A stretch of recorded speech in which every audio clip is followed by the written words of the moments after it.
নির্বাচন কমিশন কেন্দ্রীয়ভাবে নির্বাচন commission office, বিভাগীয় কমিশনার অফিস, জেলা প্রশাসকের কার্যালয়ে অভিযোগ বক্স রাখার ব্যবস্থা করতে হবে। এ বিষয়ে নির্বাচন কমিশনের পক্ষে মন্ত্রিপরিষদ বিভাগ জনসাধারণ সহ সংশ্লিষ্ট সবাইকে 2-3 দিন পর পর ব্রিফিং করবে। 7.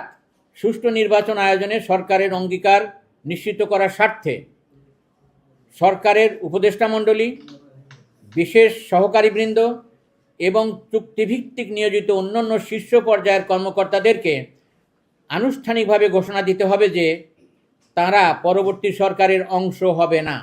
সে সরকারের রূপ রং যাই হোক, যে দলেরই হোক বা যে আকৃতিরই হোক, এজন্য সরকারকে এখনই প্রজ্ঞাপন জারি করতে হবে। অর্থাৎ আমরা বোঝাতে চাচ্ছি, যারা এখন চুক্তিভিত্তিক নিয়োগে রয়েছেন এবং যারা উপদেষ্টা মণ্ডলী রয়েছেন এবং যারা সহকারীবৃন্দ রয়েছেন, তাদেরকে অবশ্যই ঘোষণা করতে হবে যে পরবর্তী সরকারে তারা কোনোভাবেই কোনো পদে অধিষ্ঠিত হবেন না। এটা যদি সরকার প্রজ্ঞাপন দিয়ে এবং তাদেরকে এই হলফনামায় না আনতে পারে, তাহলে আমরা বুঝবো ডাল মে কুছ কালা হয়। তারা নিঃসন্দেহে কারুর কাছ থেকে আশাবাদ পেতে পারে, প্রতিশ্রুতি পেতে পারে যে হয়তো পরবর্তী সরকারে তারা নিয়োগপ্রাপ্ত হবেন। এই সম্ভাবনাকে যদি আমরা তিরোহিত করতে পারি নির্বাচন কমিশনের সদিচ্ছার মাধ্যমে এবং অ্যাকশনের মাধ্যমে, তাহলেই আমরা মনে করি যে এই যে সমস্ত কর্মকর্তারা রয়েছে তারা কোনো দলের পক্ষে নিজেদের অন্যায় করে নিজেরা জড়িত হবেন না এর সাথে।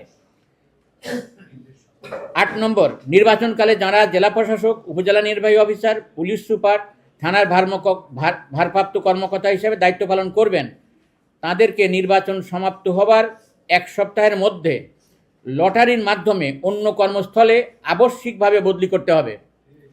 এজন্য এখনই মন্ত্রিপরিষদ বিভাগকে প্রজ্ঞাপন জারি করতে হবে। অর্থাৎ আমরা বোঝাতে চাচ্ছি এর দ্বারা যে যারা নির্বাচন কর্মকর্তা আছেন তারা যেন নির্বাচনের পরে ওই স্টেশনে আর থাকতে না পারেন। কারণ ওই স্টেশনে যারা আছেন, যে কোনো হয়তো প্রার্থীর সাথে তাদের কোনো কনাই বেঞ্চ হতে পারে, এই কনাই বেঞ্চের মাধ্যমে যেন তারা কোনো পরবর্তীতে সুযোগ সুবিধা না পান।